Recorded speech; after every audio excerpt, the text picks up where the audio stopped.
Welcome back to the Nullified Take. We've got the TNT takes for you on Australian Survivor, Blood vs. Water, episodes 19 and 20. I am joined by a great special guest here on the podcast, someone who made it all the way through his season and was the runner-up for Australian Survivor 2017. Tara, welcome to the podcast. How are you doing today? Thank you. Yes, very well. I've just got out of the shower, so I do apologise. I appreciate your dedication. You know, we tried to get this locked in last season and sadly couldn't make it happen. And I know you worked a bit later today and you still rushed back home to do this. So I'm very appreciative. I know the fans will be appreciative as well to have you on the podcast. And especially since there's two members from your previous season that is actually on this season. What does it feel like watching the show now that you know both of these people in real life? That Sam would have been scary to play with, and I'm glad they got her out early. Sammy has surprised me. You know, when the show finished, I didn't get a chance to meet Sam or Mark because they had left before I moved over to Asaga. And watching them both, I know back then they weren't together, but they already had a connection. And watching them now, I am scared. I sent her a message last night, told her how much I loved her. And I'm just super proud of both of them because, you know, even though season 2 was so long ago in 2017, we're still our family. And, you know, people like Luke's been on different seasons and stuff, but we always go back to season 2. Season 2, you know, the contestants are we all still talk. We're all very close. So when we got a little bit of wind that maybe Sam and Mark might be going on, we were all pretty excited. So do you guys shout for them now because they kind of are representatives of your season? So you're all standing behind them saying, I hope one of these two to win the show when they go onto it? Well, I talk, Jericho and I talk once a week. And we do our recaps quite regularly. And we both said, I think it's for me and Jerry, to watch them. We didn't get to see, Jerry got to see them play a little bit, but to actually see these two play, and not only play, but bloody well rock, because yes, they're married and they met on Survivor, but they're playing the game to a T. And, you know, I remember Sandra said, when on one of her exit interviews, that those two were the ones to watch. That was way back. So, yeah, I was pretty proud to watch them regardless if they got first boot. I just hope that they got to the stage where they were at the merge, because I think, I'm probably jumping the queue. I keep jumping, but it's been full on. The whole season, this season has been full on. I've had favorites. I've had no favorites. I've had people I probably won't DM in my Instagram because I don't think they're very nice people. But I'm very opinionated, and I'm still so country that, you know, I am who I am, so I still say what I feel, and some people don't like that. Hey, that's fair enough. And I mean, at the end of the day, on this podcast, I don't mind jumping back and forward a little bit. We don't have an exact breakdown exactly of what happened at every little moment within the season or within the episodes. I like to just talk freely about sort of different things that happened throughout the season. So it'd be quite interesting. One of the other things I wanted to know was, would you have wanted to participate in a season such as Blood versus Water? Since you've played the game before and you now know what this season is about, you've got a loved one out there. Do you think that is an advantage or a disadvantage playing in a season such as this? I was trying to think when it all got announced that it was Blood versus Water, who I would actually take, because when I was playing Survivor in 2017, I was married, and we're not married anymore.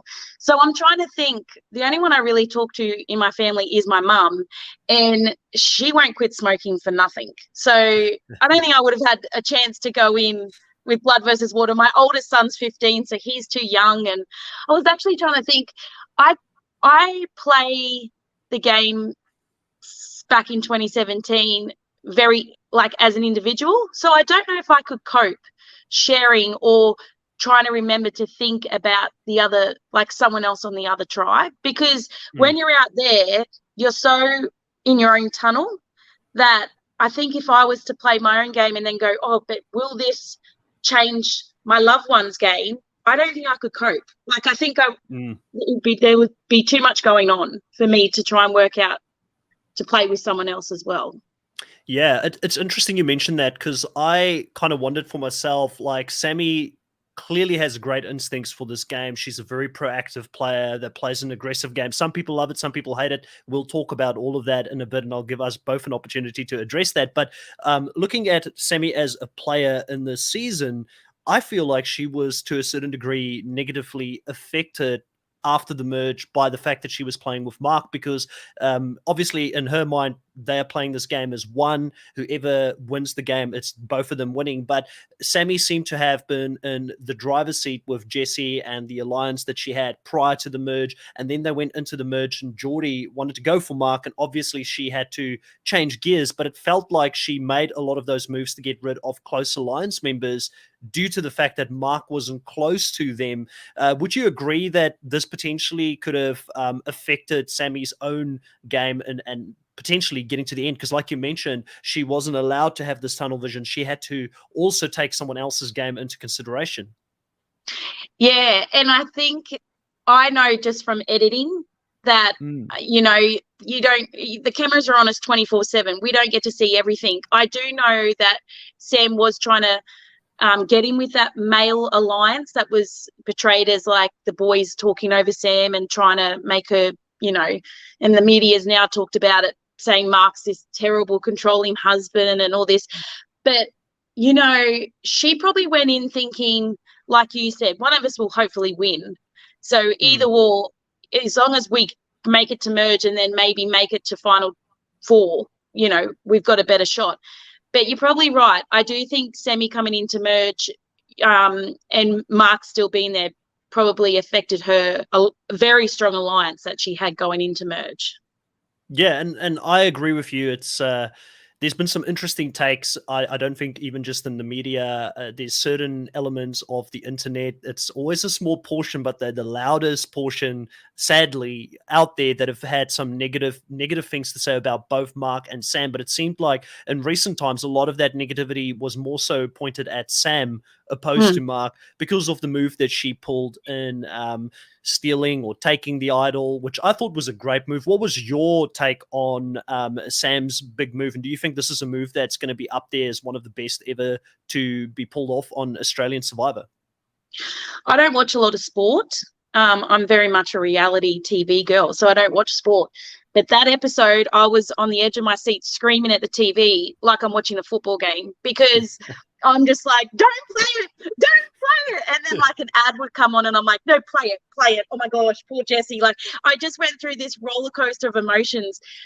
As a player, when you're there, you just say you got to stay in. That's your, you don't think about, I wonder what people will think about me in the outside world.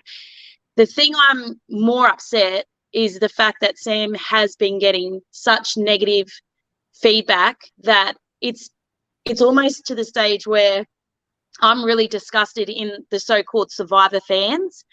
I mean, they're now telling her that she's a bad mother, and that just makes me so angry. Like, you don't bring the children involved. You don't bring family involved. Her and Mark are married, yes, but it's a game. Yes. If she got to the final two and Mark wasn't there, that would have got her through. That alone on her resume had blindsided. And the fact that she even went home with it, now that she's gone home, it just makes it even more better. I just have to say that I just love the move. And it is, even on our WhatsApp with the season 2 contestants, there's some that are like, oh, she shouldn't have done that, and there's some that are. It is so split. Wow. It's probably split the whole tribe. Like, even though we're not playing, some of us are thinking waste of an idol, or was it a good move? But yeah, it was in her bag, and at the end of the day, if it's in a bag and she doesn't want to play it, he should have just not given it to her. I'm a day one Survivor fan, US Survivor fan. So I've watched over 70 seasons. I'm a super fan when it comes to Survivor. That's why I podcast about it. You know, like I've watched all Survivor South Africa, Survivor US, Australian Survivor, and I think of all of the seasons, it's up there. It's probably as big as the grandma lie that Johnny Fairplay told back in Survivor US way back. And this is something that's going to be legendary. It's going to be remembered for a long time. But the Yeah. thing that really irks me is that people can't differentiate between game and real life, and that whatever is happening out there, the aim of the game is to lie, steal, and cheat your way to the end. I guess there is an element of how you send people home because they have to vote for you at the end to win the money, and if you do them dirty, some people really struggle with that. One of the things that for me really stood out is that I had on my podcast, Michelle is one of my podcast co-hosts. She sadly can't be here tonight, but she runs the Australian Survivor fan page, which has got nearly 30,000 people on there. And I'm on it. we had a Oh, so you're on it. So you know Michelle is probably. So we had a chat about this last week, and I asked her because I'm not Australian. I was born in South Africa, but I've lived in New Zealand for 15 years. So I'm a little bit of everything in one. But I thought of one thing, and I thought, is this maybe a cultural thing where Australians really believe in hard work, playing fair, don't play dirty or that type of thing? Because in South Africa it wouldn't be frowned upon, and I don't feel like in the US this move would have been frowned upon as much by the casual audience, because this to me seems to be the casual audience that are really disgusted by the move more so than the super fans who actually get that it's a game. Yeah. And look, there was times where I actually told my mum to get off Facebook because people were getting into me about my voice. You know, I had one comment about how can I leave my children? They were with their dad. Like, it's not like I just left them on the street. You know, it does get in your head.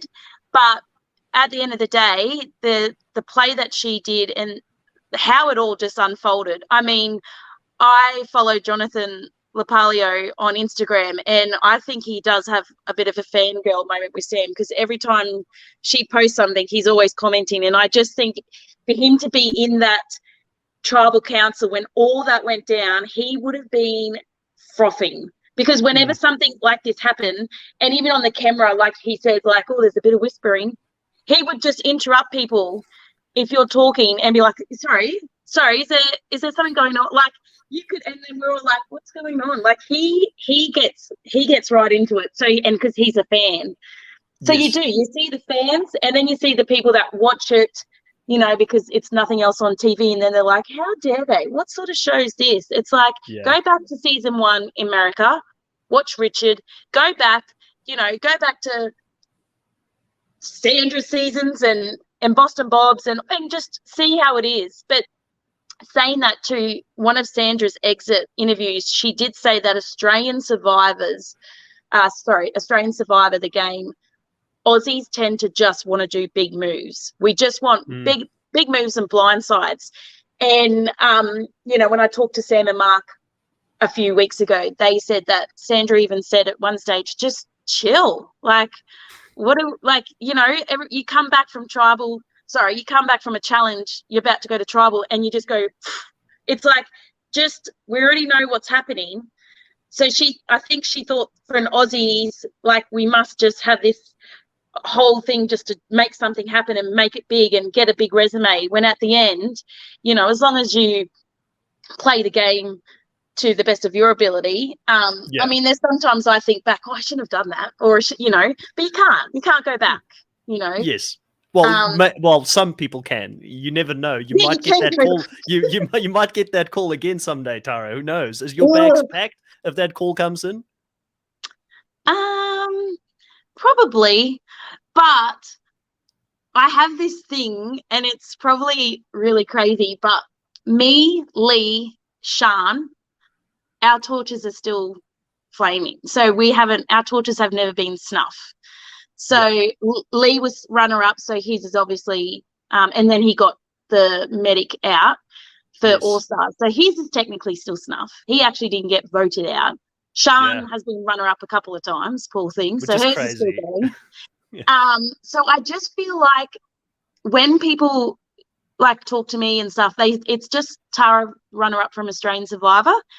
I would hate to go in and then get first boot or something where it would ruin that whole experience from 2017, because I still see it as, apart from having 3 beautiful children, as one of my highlights of my life. On just getting on the show, and B, getting runner-up. So it would have to be like maybe Australia versus something. Like, it'd have to be pretty big. I felt it's funny you mentioned this, and I know it's slightly off topic, but it's relevant because I know you mentioned you and Jericho still talk quite a bit, and Jericho is one of my favorite winners. I shouted for him so much that season. Sorry, Tara. He's my I was favorite winner too. I was very happy. I was very happy when he won. And Jericho, going back to All Stars, he was a sitting duck, and I never understood. I know he's a big fan, and he did it because he was a big fan, but I felt like going back in that situation just wasn't the right situation, and I'm sure that the producers don't tell you much either when you go back to the show in regards to what the theme of the season is going to be and who's potentially coming back. So you kind of have to roll the dice when you do go back, but never say never, because this show could still be on for another 10 or 15 seasons. There may be many runner-ups in the future. You might get a runner-up versus winners season in the future. Would that be well, I'll be getting Jericho out straight away. So I've already told him, if we ever get on that island, don't come up with your little Filipino smile. I'll be getting you out. That's for sure. He's going to seduce you with the cookies. He's just going to give you some cookies on. Mate, he seduces me weekly. He's in love with me. He's got to stop. Now I'm single, he's trying to hit this and he can't. Okay, so talking about, you mentioned there's a few people you like, there's a few people you don't like. Now, in your season, there was a bit of a legendary rivalry between yourself and AK. This season, we see a rivalry between Geordie and Sam. What have you thought of the Geordie and Sam rivalry, the Joker persona going up against the Thief, or Ice Queen, like Channel 10 has dubbed it sometimes? Do you like seeing these types of rivalries on the show? Is this something that gets you tuning in? Oh, absolutely. And I mean, it's probably the same feeling that AK and I felt. I remember the AK versus Tara. The ad came on for the first time, and AK rang me. He goes, "Holy crap!" And I'm like, "I know, how cool is that?" But looking back now, I'm like, we really didn't have much of a rival. But I think it was just because he tried to get the chicken idol, and I was very openly telling the tribe that he's a wank. Pretty much, because that's just who I am. And so the producers were like, Tara hates him, let's go with that, And it could have been the same with Geordie and Sam, but obviously he's a bit pissed because, his brother got out from Sam. So you sort of, I think as players, we know the truth, but you do love watching that whole, even when it was the big name, like they had it when Sandra was on, which big name will go home, and it was Brianna, and it's like, she's not a real big name, but they just bring in that atmosphere of, and you think straight away, is it Sandra? Is it Mark? Who's going home? And then, but the media does everything. That's what most of the reality TV shows are all about. Yeah, 100%. Now, Geordie and a few people here, they benefited from a twist. I know you benefited from a little bit of a twist as well, where you got voted out of your tribe, but then went on to go to the opposing tribe. How do you feel about purgatory and these players going to purgatory, fighting their way back, and then getting a second chance in the game? Is this something that you enjoy? I know it's a part of the Australian Survivor experience. How do you feel like about this? I know last year we had Hayley, for instance. She was someone who went to Redemption Rock and came back and then ended up winning the whole thing. Yeah. I probably would have died if I had to compete to get back in it, because I must admit, I was sitting there with Annalise on the island going, if I've just been voted out of my tribe and we have to do something stupid to try and get back in, I'm probably just going to just chill, And then that morning they're like, you're moving to a sangha. I was like, here we go. It's mixed emotions, because you almost think your tribe really voted you out, like your time's done. But you don't know. There's always twists. And for this instance, Geordie's now still going, and he could have been out long, and he should have been out. But I don't know. I do love a good twist because it saves me, and I support the people that it saves. I fully appreciate it. I think for me as a salty old school Survivor fan, I'm always like, if your torch is snuffed, it's snuffed. You're I out of the know. game. But I understand that with Australian Survivor, that comes with the territory and the way that the format is, and at least players don't go into these seasons completely blind to the fact that these twists do happen. Because if you are blind to the fact that this happens, then you clearly haven't watched any of the previous seasons, and you don't Yeah. deserve to be out there. In my opinion, you should do your homework. And I feel the twists, like going to Redemption Island or going and, yeah, you've got to draw a rock, or just doing those ones, I find to be a lot easier to watch and support than just another idol was found. I get so frustrated. There just seems to be idols popping out of the tree. There's a metal bar where you can pick up an idol. Like, sometimes I'm thinking enough's enough. Like, Yeah. I don't know. We didn't have that many idols. My Like, favorite one up until now is the one where Daisy wins a reward and she gets this box at Merge with a bunch of everything that everybody else had won at the auction. And in the box, there's an idol for her to pick up. Like, she doesn't even have to search it. Like, it's just yeah. given to her at Merge. And I was like, what is happening here? The skill is completely out of trying to find idols. And they have made it, in my opinion, a little bit too easy to find idols these days. We had Summertown won the barbecue reward, and no one was even like being secretive about it. We were lifting up plates, we were eating, and then we're going, like, we were all at the one table, but we all thought, but not, there was no clue, there was no idols.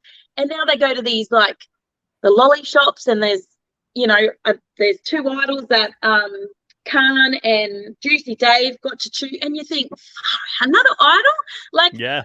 Let's earn a bit of this idol. Like, and it was a super idol, by the way.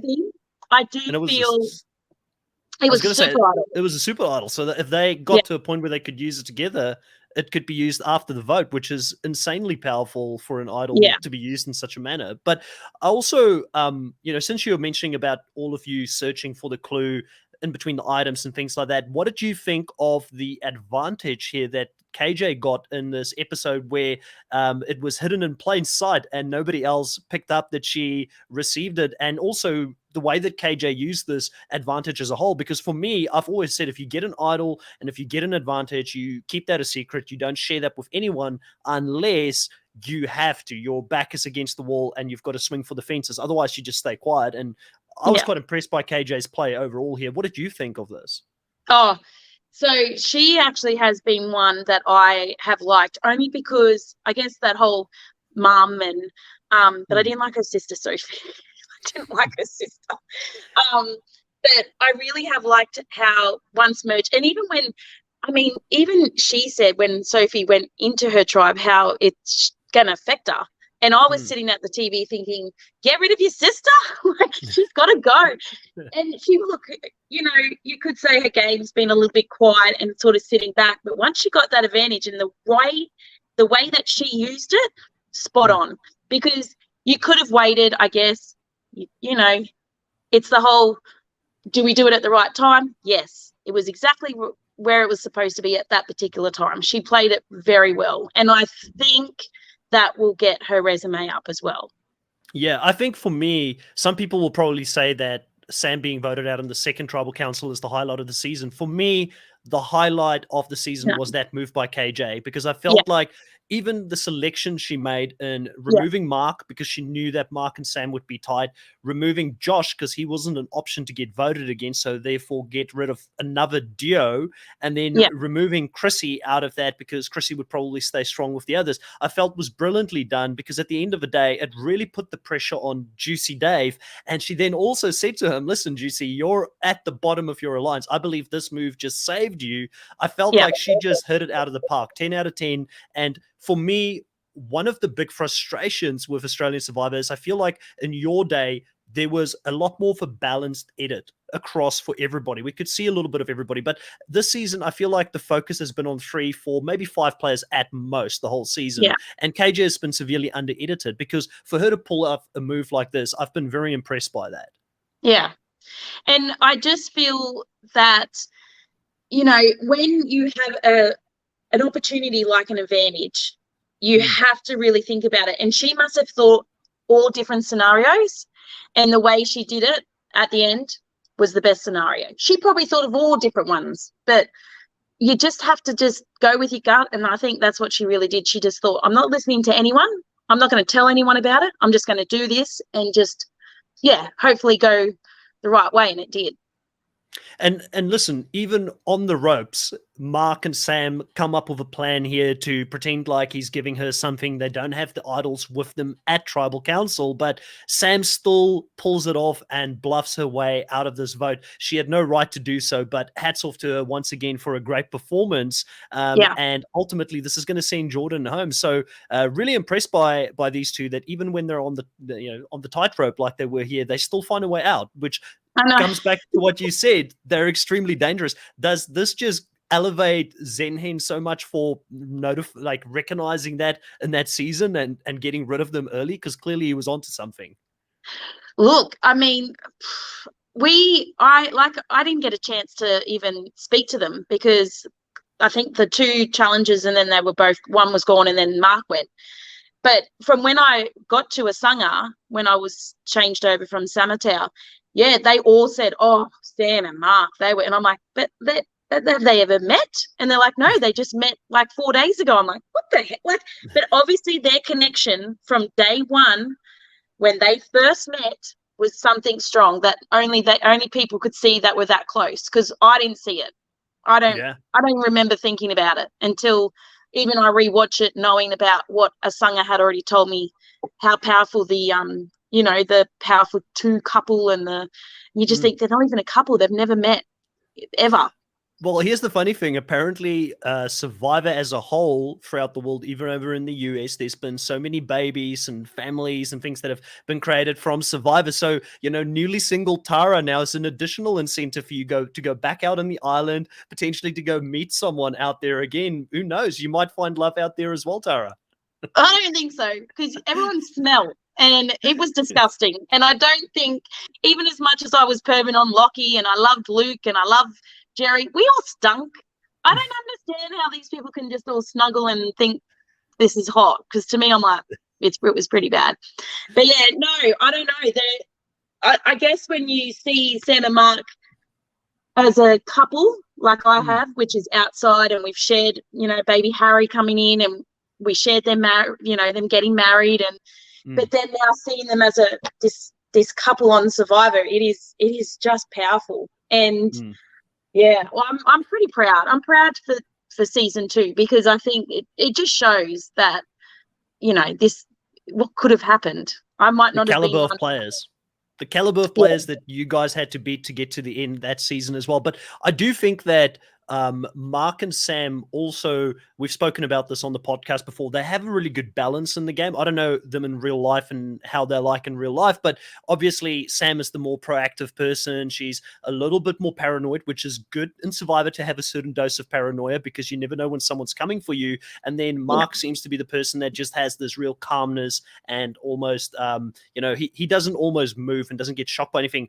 I think Mark is going to react a lot more positively he's going to be angry at Sam being gone, but I think that out of the two of them, I feel like he's almost the better one to remain in the game, because he's got a little bit more of a calmness about him. He won't necessarily go and pour out all the food at home, burn somebody's socks, and go completely rogue. Not that I'm saying Sam would have done that, but you get what I'm saying. He seems to be a little bit more calm in general, and I feel like they balance each other really well. Yeah, although in season 2, when Sam went home first, Mark was apparently going to be safe, and everyone was happy with Mark. But then he went like a little sourpuss and just sat there. He tried to not do as well in the challenge.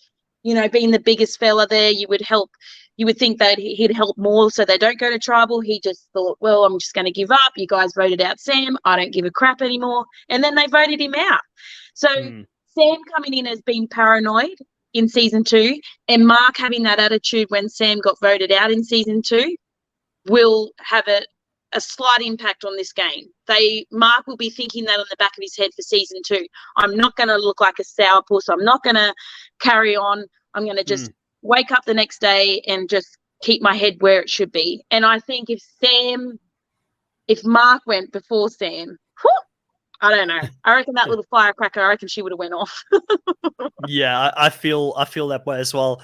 What did you think of their strategy to keep the idols rather than play it for Sam? Sam kind of admitted that even when she left, she said that they made the conscious decision of making it so that one person has two idols left in the game. Do you think that having two idols left in the game at this late stage in the game is more powerful than having both of them in the game because you've got an additional alliance member out there? Do you think that was the right move? You can never be comfortable in an alliance. So to me, I thought, yeah, you're really trusting that alliance, even though you've already gone through so much just to get to where you are. I don't know. I think I still would have flushed one. Probably last night. I would have said, I would have definitely, and I think it was Jordan that kept. Oh no, was it Jordan? Yeah, I'm pretty sure it was Josh. Jordan. He said, "Oh, Josh, yeah, just play it, bro. Like, give it to her." And they were just like, "What are you talking about? Like, just play." Yeah. The amount of people that have gone home with idols in their pocket, it frustrates me. And that's the game too, is when you should play the idol at the right time. I feel, just as a person watching, you look more of an idiot if you go home with an idol than playing an idol at a wrong time, because at least you're playing the game and at least you're trying to take a risk. Being a bit smug about it and keeping it in your pocket, it just wastes an idol. Like, great players have gone home with idols in their pockets in the past, but you look at Dave. He went home with an idol in his pocket as well, and then played a dominant game in All Stars. So it just shows you from one season you can really go from zero to hero very, very quickly. One of the things for me that's quite interesting is because obviously he's got two idols now that he can go back to if he does end up going through to the end and he wins the season. A large part of that would be down to that second idol and the hard work that Sam did this season. So I feel like regardless, between the two of them, Mark is probably the one that, I don't know if there's a certain level of biasness here. There's a lot of talk about, if a female plays a very aggressive game, they don't get the same credit as a man playing a very aggressive game. And maybe some of that bias does make its way into this game. But I feel like Mark is better set up with the social connections that he has within the game where he's not going to be held accountable for anything that Sam did. So they kind of got rid of the person who potentially could have had the most backlash between the two of them. And then that second person, almost with no blood on their hands, have now got two idols. If they get to the end, they've got a much better chance of winning it. Yeah, I find throughout most seasons I can predict who will be sitting, and also just by the edit. But this year, this has stunned me. I actually have no idea. Mark, like, the Survivor crew have already said to Mark and Sam, we don't want to know. We're in a sweeps, so this is how serious we take it. Like, we don't want to know who the final two is. I don't know who it's going to be. I'm pretty good at predicting, but this year, who do you think it's between? I think Shay. I know everyone's like, oh, she was good and then she's not, and then she's sitting around doing nothing. But I don't know. I feel like if Shay, I think it goes to the next couple of individual immunities, like who will win, who will, if yeah. See, I'm speechless. I honestly, and every day I change. Like, I don't know if Mark will get to top two. I think that even though he has his own alliance, the fact that Sam might cost him his game. That's my thing. Like, interesting. Yeah. And if he did get into the final two, what would the jury, would they go, yeah, but you and Sam did, like, I don't know. Would they hold him accountable for what she did? That's what you're thinking. Yeah. Yeah, and then you got Juicy Dave. Like, he's been a bit of a latecomer, and now he's sort of speaking his mind. Got KJ. I don't think Chrissy will get far because I do feel she's a little bit like Peter in my season. We just sort of had him there and we were using him for a vote. Yeah. But still, she's played a great game. Socially, she seems to be very strong. Like, I mean, I don't think no idea what's going on. No idea what's going on. But socially, people just love her. They just want her around. How big of a deal is it to have someone around you out there that you can have fun with and that you know is never going to come for you? Is that something that you take into consideration when you're voting people out? Like, I'd rather have this person here a couple of days longer because we can joke around and they make the day go by a little bit quicker. Does that, come to play? Yeah. I think that's what Jerry did with me, honestly. Like when I went up to him and Luke at day 45 and said, get Lockie out, at first they were just like, we'll just keep Tara around. But then when I was trying to do this big move and Lockie kept winning, he once Lockie left, and we hung out, he was like, she's pretty cool, let's keep her around. Yeah, whatever. Stupid Jericho. But yeah, no. And now you still can't get rid of him. I can't get rid of him. But it's just, I don't know, what's your thoughts? Like, who do you think? Because you would have a bit of an idea, wouldn't you, on what, all right, well, let's ask who you want to and who do you think? Because that could be two different reasons. I'm turning it around, by the way. I love it. Okay. No other guest turns it around on me, and I love taking part in the conversation. So that's awesome.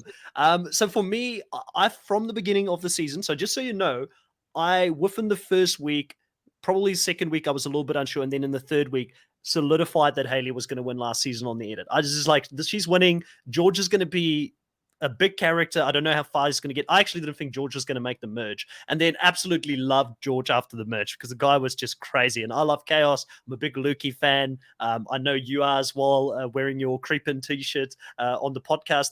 But for me this season, very early on, I predicted that Mark will win it based on the edit. And I still believe Mark is going to win it. I still firmly believe there's certain subtleties that they show him when, for instance, Alex wants to go home and everybody's asking Mark, should we send him home? Like, he's kind of like, why are they asking him? Like, why does he have this almost leadership, non-assuming leadership role within the team? And the relationship that Josh and Mark has, I think, is very solid. I think Josh has been severely under-edited. I think he's probably, just for anybody playing this game again, any Australian survivors, keep an eye on Josh because he's a better player than what the edit has shown. I'm convinced of it, because he and Mark have run that game for the longest period of time. So I very early on thought Mark was being set up as this old school hero winner type of edit, not necessarily the flashiest gameplay, but great social gameplay. I feel like he's starting to turn it on in his 1-2 immunities just recently, and we all know he is a physical beast, but I think very much on purpose he didn't win prior to this because he hasn't really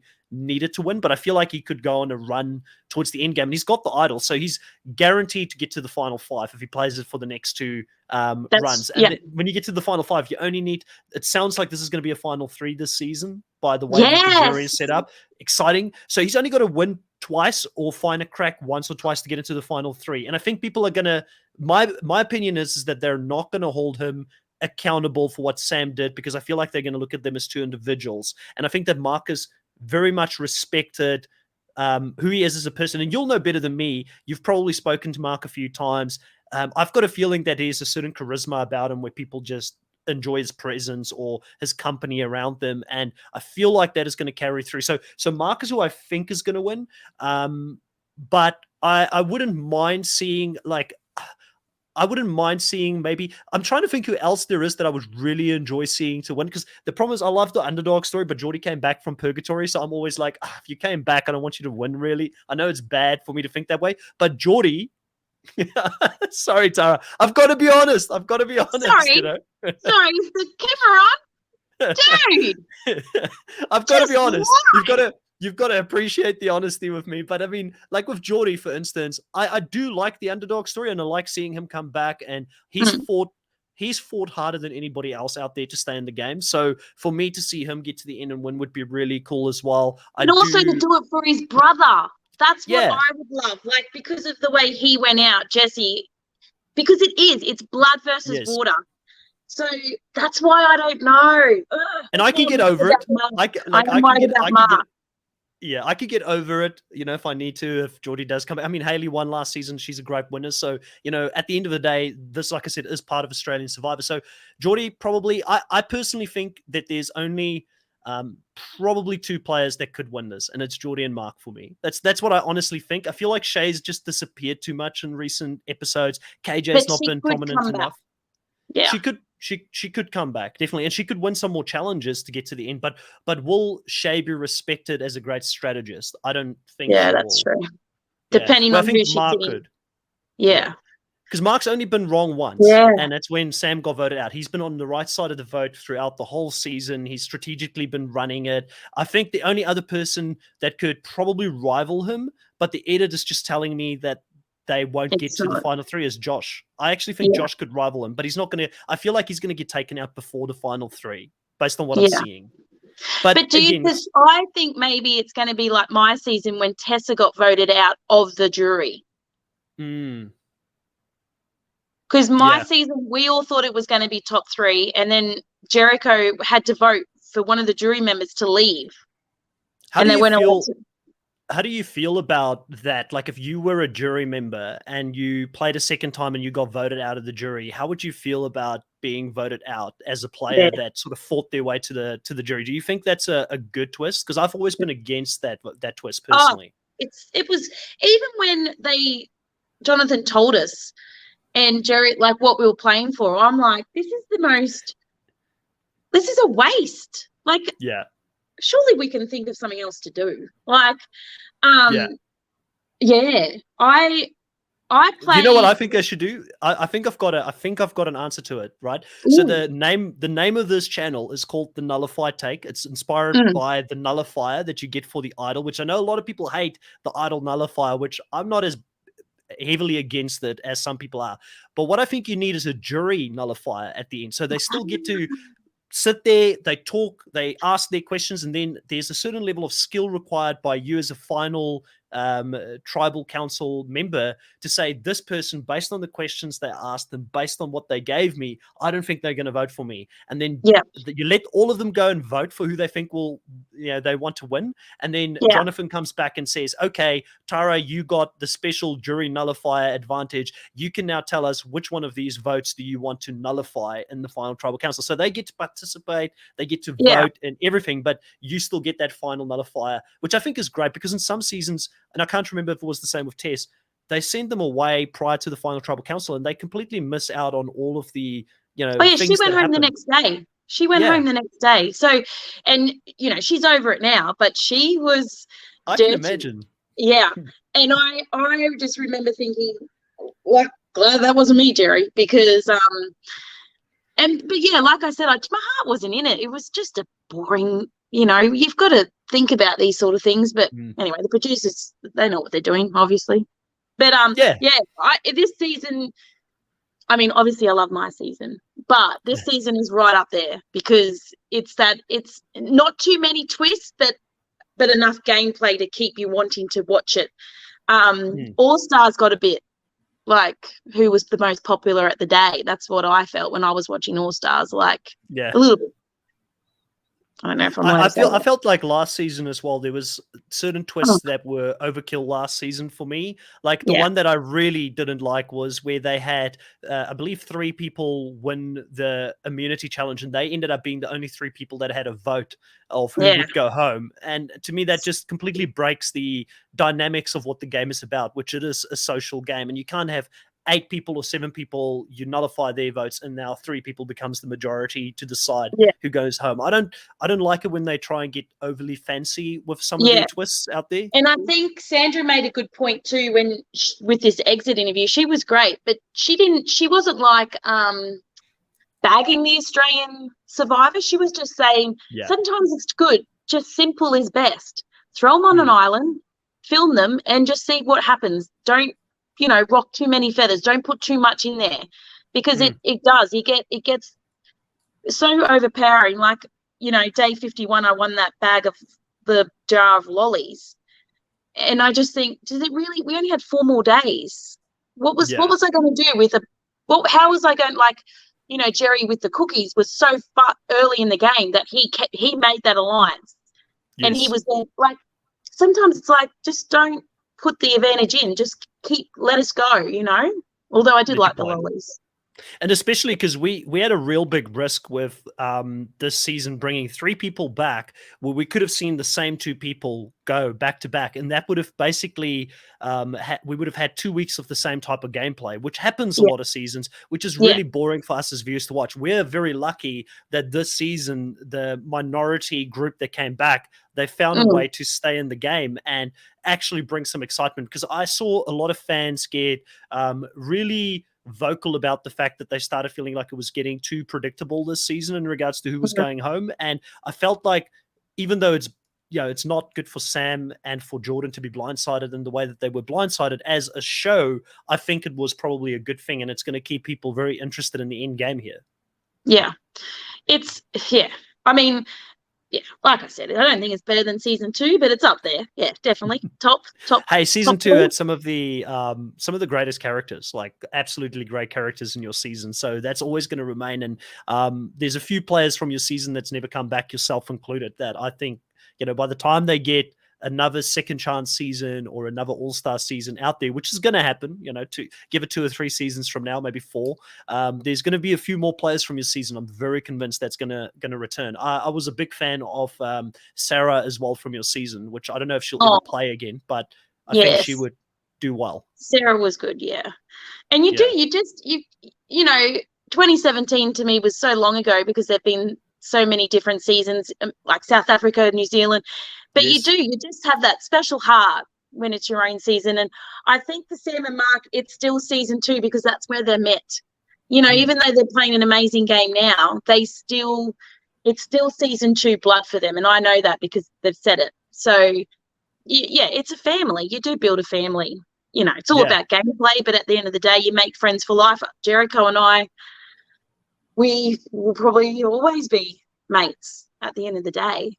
Yeah, it's interesting you mentioned that, because I believe in all of the seasons, and I can't remember how many there's been, probably about 5 or so seasons in the US as well, where players have returned on seasons with newbies. Only once have a returning player not made it to the final tribal council, and it was the last time that they did it. The first 4 or so seasons, every single time that there was a mixture of experience versus non-experience, the experienced player would always find their way to the end. So Mark and Sam came into the perfect season to be able to execute, because they had this experience. They were running circles around people early on when they were still trying to get to know the game. I'm not taking anything away from their ability, because you still have to execute and you can still get things wrong out there. But I think that that's something that really played in their favor this season as well. I have personally felt like, this has been the perfect opportunity for them to come back and really cement a legacy for themselves. And I do think that both Sam and Mark will be remembered regardless of where they end this season. I'm kind of interested because there's a few people we haven't spoken about too much. We've got Juicy Dave, we've got Josh, we've got Geordie. You mentioned earlier that you're unsure who you think is going to win this game. Who of the new players have impressed you the most this season? New players? Yes. So not Sam and Mark? Yes. It's just Sam and Mark. No. Not Sam and Mark. Who else have impressed you? Yeah. So now I'm going to try and remember back. Because, so what's Shay's partner? Sorry. So Shay's partner was Ben. So Ben, at the start, I said I liked some people at the start. I think Ben could have done a lot of damage. And I think if him and Shay got to merge, I honestly don't think they probably would have done like the Sam and Mark thing. But he was one I liked. And Khan, so gutted that Khan got out, and I'm glad he's on the jury, because if he got out before merge, I would have been probably more upset. But the fact that he got onto merge, even though he's the first juror, was to me, at least he's still in the game, and his opinion, because he could see things happening before even I thought would ever happen. And he was like, buttering Mark, and then he butted Sam, and then he knew that those two were going to be sort of the leaders of those, and he made friends quick. And I don't know, I really like Khan, and I would have liked to see obviously Nina, but when she got hurt, she will be back. Australian Survivor would definitely put her back on. Nina would have been Have you seen her DM? Have you seen her DM yet after? To get, I think every Australian Survivor player has gotten in there after Jonathan told everybody that she will be back for an all-star season. You have to get in there and start making friends with Nina, because she was a great addition. I was very happy to see both Sandra. I mean, I never in a million years thought I would see Sandra play Australian Survivor. It's crazy that they got someone of that. I mean, she's what people in the US see as a Mount Rushmore player, one of the top 4 players of all time. She's up there with rock and roll. Yeah. Exactly. Yeah. You've got And for most fans, it's Boston Rob, Sandra, Parvati, and Tony Vlachos. Those are like the top 4 players. So to get one of those 4 to play this game, hats off to the production team. but not only just her, she got her offspring. Yeah. Like, Yeah. so, and that little American bloody mini Sandra, I reckon she would have thrown her mum under the bus for She would have. sure. She would have. And the way they always went against each other in challenges, and she didn't care. Like, she took it on her own too. And even if they made merge, I don't think they would have worked together either. I think they would have definitely tried to thought, well, we're made merge, one of us will, let's just, let's not work together. So I was bummed to see Nina go.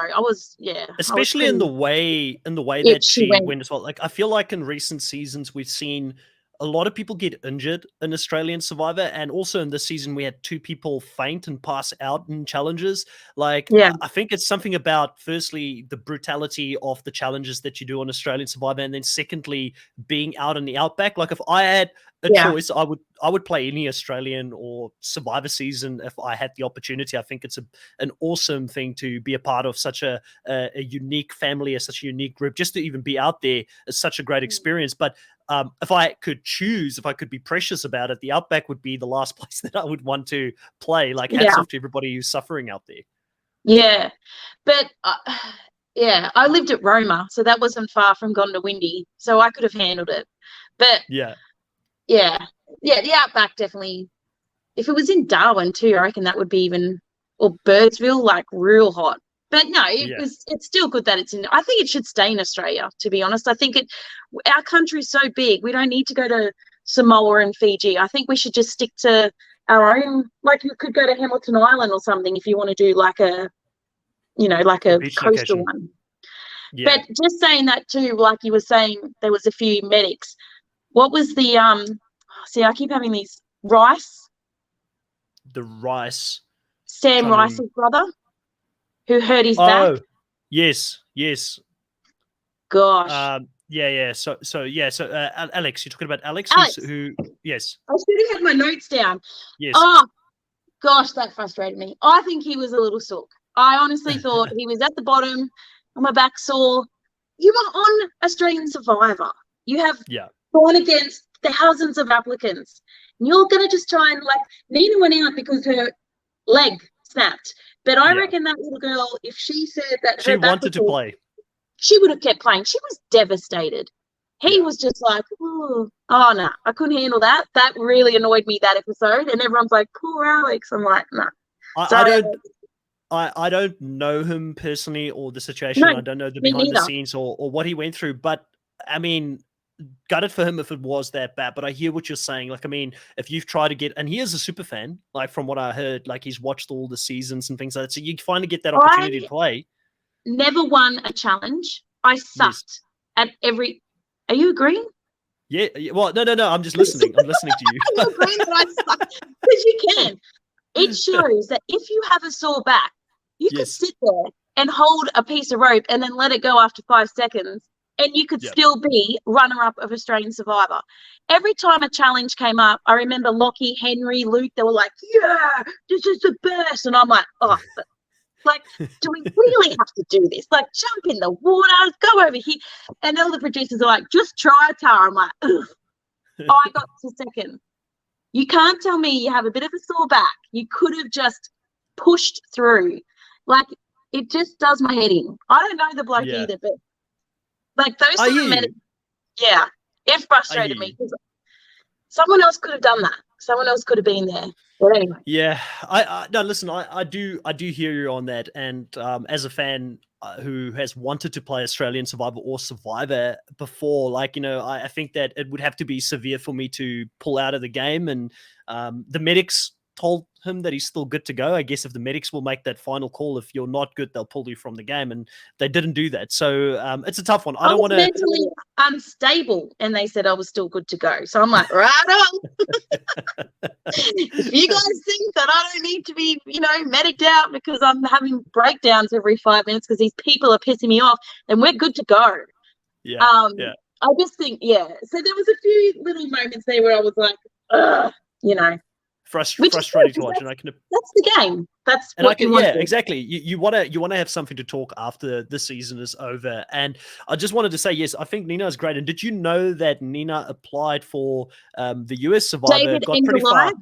David was glove. She didn't get on. Like, I feel like if Jeff Probst looked at this season and didn't feel gutted about the fact he didn't put her on, then And will he put her back? Like, will he put her on? Yeah, because when I heard that, I was like, no. And that's why Sandra said yes, because she wanted Nina to have a go, because she couldn't have a go in America. What a yeah. stupid. It's crazy to me. Like, listen, David versus Goliath had a really good cast, but still, you're telling me that you couldn't find another season to put her on, at least after that? It's insane to me. But looking at it, I think as a whole, what this really for us fans and probably some of the players out there, I know Lukey has been tweeting at Jeff quite a lot recently about playing a US versus Australian season in the future. Luke wants to go on everything. What's the last latest? Winning Big Brother wasn't enough. Winning Big Brother wasn't enough. I think the latest is The Voice. Even though we can't sing, I'm like, Luke, please don't go on The Voice. Like, that's enough. Stop. Can you rap at least? No, we can't. It's enough. Big Brother was great. Let's stop there. There's a whole new reality show that is coming to Australia now that you may or may not be aware of yet. It's called The Challenge, and The Challenge Australia is going to hit basically it's going to be a Channel 10 show. It is very similar to Survivor, where you vote people out of the game, but as you vote them out of the game, they go into an elimination versus another player, and they do a challenge against each other to see if they can stay in the game. So that's something where I could easily see if Luke wanted to put himself out there again, I could easily see him jump in something like that, Anyone because he's doing all the fitness stuff now. Fame hungry. That's what they call them. Fame hungry. Same with Lockie. Lockie's done. He's found his woman. Done. Yeah, he's on SAS. I haven't watched SAS yet. Don't spoil it for me. I've got to go watch it. I've heard that there's some controversy around Lockie at the moment, so I have to catch up. I've got too many shows to watch at the moment, but I'll message you after I've seen it. Yeah. No, he's doing me proud. My boy's proud. I'm proud. Mama T, awesome. They call me. I'm always proud of any. Yeah, no, it's been good. It's good. Yeah. But, well, listen, Tara, it's been great talking to you about this season. Is there anything that you wanted to chat about in regards to the season that I didn't ask you, or something that you've noticed that I didn't bring up here? No, I probably forgot that we were on a podcast, to tell you the truth. Sorry. It's been more of a discussion and just the chat in general. But I know. that to me that's half of the fun. No, that's half of the fun with the podcast. I guess I probably should have pre-warned you. I am just such a team Sam and Mark. Like, I really haven't watched many other players. I do find myself just fangirling, even though I know them. I just find them just to be absolutely amazing. So for me this season, Sam and Mark was the highlight. The low, probably too many idols. I think that was probably, for me, the low. And what about, now I'm just going off, but what about when what's his name, found out he was going to be a dad? That was pretty emotional to see him, to get that information. I'm not going to lie to you. I'm not the most emotional guy out there. I do have problems with that, but watching Survivor, they always get me. Do you want to talk about that? Is that something you want to discuss? I don't know if that's going to make for great podcasting content. I don't know. But in general, I'm like, I've lived away from South Africa for so many years. I've traveled around the world. So I feel like you get to that point where you're like, you kind of get like a very thick outer shell when you're moving around, and you're like constantly in different countries, and you're just on the move. But whenever I watch Survivor, they always get me. Like every season there's like this emotional story, and you get so invested in the characters, and I didn't think Josh of all people would get me this season. When he was like emotional, I felt it. Like, I'm not gonna lie, I might have had a tear in my eye looking at that. I was very happy for him. It was, and just like everyone else is like the kids, like little Harry and the letters and the posts. Yes. And then when it first opened it, I was like, like the producers couldn't even produce that. You can't fake that. Like, that is happening.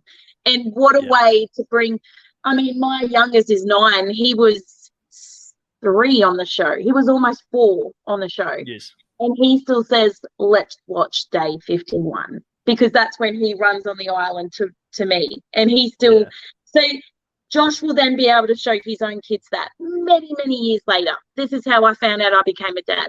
That's why Survivor can sometimes bring the most like the memories can last forever. My boys will always have that little bit of, I was on a show where I ran across the sand and my mum was there, and then they got to see where I hid lollies, and they got to be in the hut, and they got to do all these things that people can only dream of or watch from the TV. So these memories will always be with Josh, and I just think that was just so special to have that.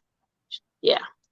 I agree, and there's something about being out on that island where you don't have contact with people that a lot of people look at this and they're like, what, how can you get so emotional when you see family out there because you only saw them like 50 days ago or however many days it was back then? But they don't realize that when you're there, you literally have no one. Everybody wants to take you out of the game, and I can only imagine psychologically how that must play in your head when you finally see someone where you can let your guard down and you can just be yourself, basically.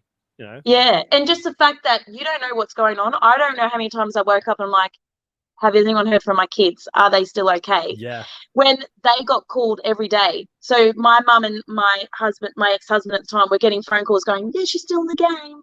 So they were fine. When every day I was like, I want to know how my kids are. And they're like, we don't know, Tara. And I'm like, this is it.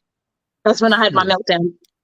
You'd hope if something like drastic happened. Like obviously that was another scene that absolutely got me, where Lee heard the news while he was out on the island, and I just felt so bad for him because that's like the worst thing that can happen while playing a game such as Survivor. But you do sort of get spoken to, especially if you have family like I did. And I remember Luke and I were talking about this, and obviously death I would wanted to know.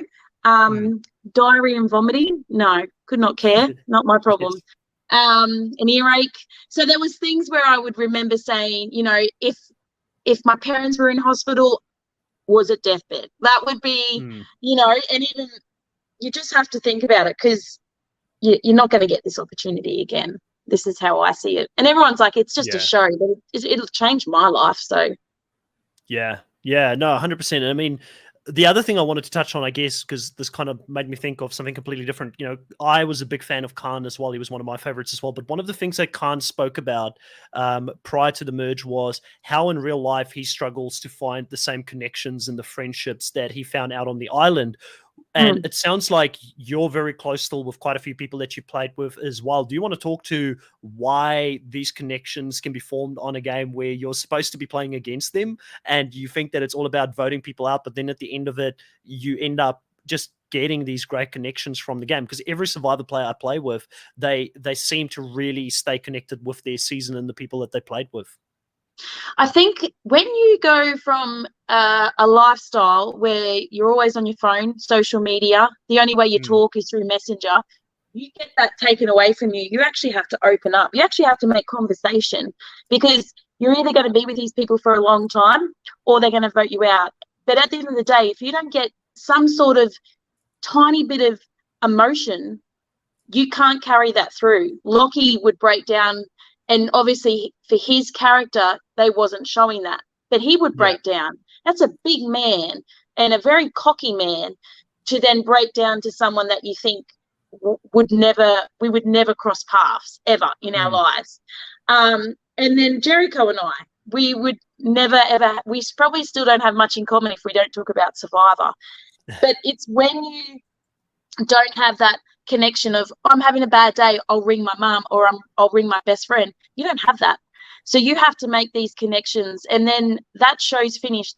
Your friendship in that connection does not finish. To me, obviously I don't talk to every single person from my Survivor every day, but there is still a handful that are very special to me. And I know that if I've had a bad day, there would be the people I would call. And it's just the most bizarrest thing because I've had friends that I've grown up with since I was like 4 years old.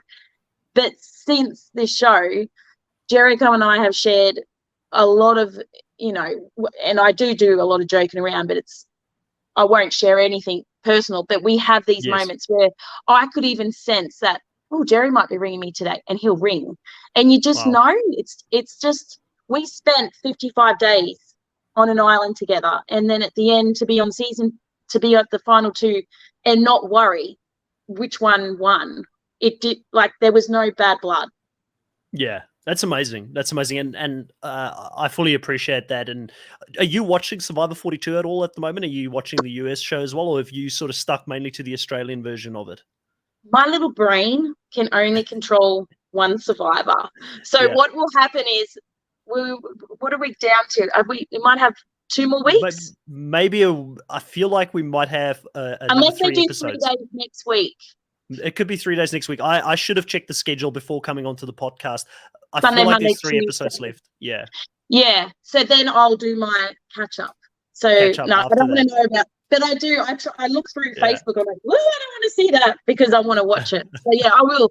I'll watch it. I just like to watch one survivor at a time. Yeah.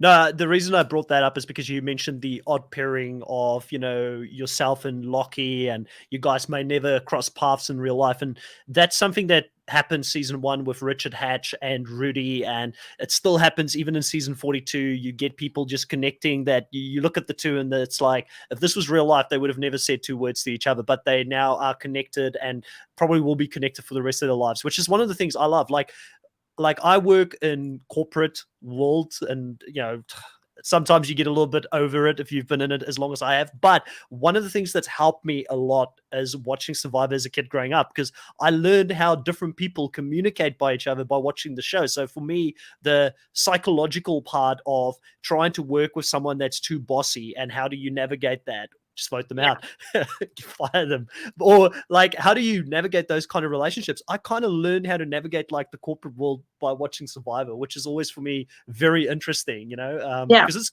pretty cutthroat as well. But just how to work with people that you don't necessarily think you'll be having to work with on a day-to-day basis. Yeah. But yeah, you wanted to say something on that? I was just going to say, you also get to see like their positive and their negative, and then you can use that like on the show. I mean, like you can use that on. So I knew at one stage there with AK, and he always tried to play like a fake idol and all that. But then there was moments there where AK would break down and cry. So you would think, wow, this person is a human. But are you Yeah. really breaking down and crying, or are you fake crying to try and get? So then you just start getting into these. But are you having a moment, or are you playing the AK? Like there were so many times on the show where you think, should I open up? And then so it does. It totally messes your head. Totally messes with your head. I can imagine, and they always talk about after the show how long it takes for people to adjust back to being in real life, and just having like innocent conversations with people where you're probably still thinking, well, is this person telling me the truth? Because you're still in game mode and your senses are that much Yeah. more heightened. I don't know if you experience that or not, or if it's more No, because something I for people always that have that. I don't give a crap what people think of me. And now I do motivational speaking because of it. So that's a bonus. It's the best way to be. I feel like some people just get into their own heads too much. Yeah. Talking about motivational speaking, this is your opportunity. Is there anything you wanted to let people of the podcast know? What are you working on currently? Where can they follow you, and so forth? Yeah, so I took a year or so off in COVID. So with COVID and everything, there wasn't many talks going around. I hosted a few events after Survivor, which was so much fun, like music events and comedy events, and I loved hosting. I didn't think I would be into it, but I love it.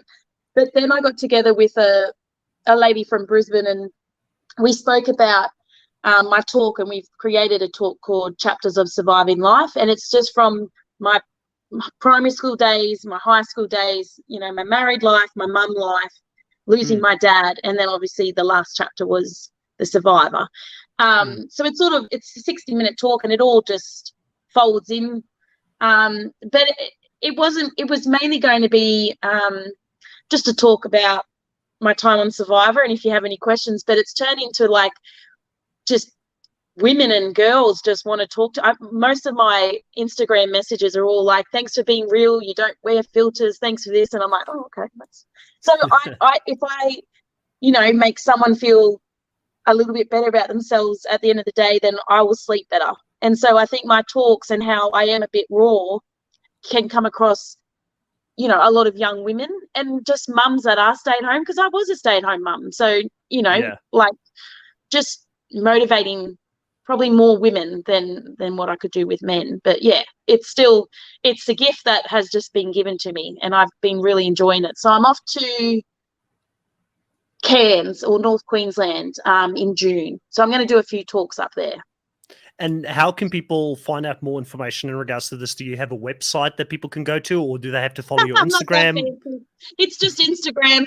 I don't think I've done Okay. Twitter since 2017. No, so Yeah. Facebook's Tara Julia Rose, and my Instagram is Tara_Sunny Coast.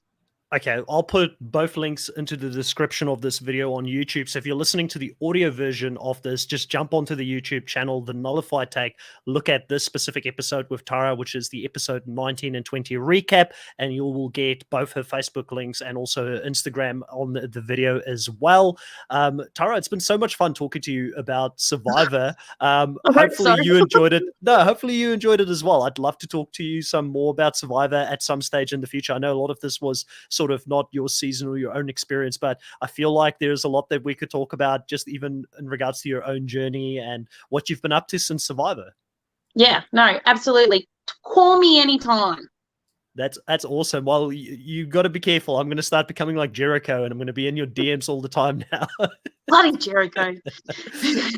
So much fun talking to you. So if you're still listening to the podcast at this point, please consider subscribing, hitting a like, and commenting below. What is your thoughts on the current season? Who do you think is going to win this season of Survivor? Do you guys believe that it may be Shay, like Tara said? Or do you believe it might be Mark, like I said in this podcast? Let's see who's right at the end of this season. But it's been so much fun talking to you, Tara. And as always, guys, we'll catch you next time. Bye. Bye.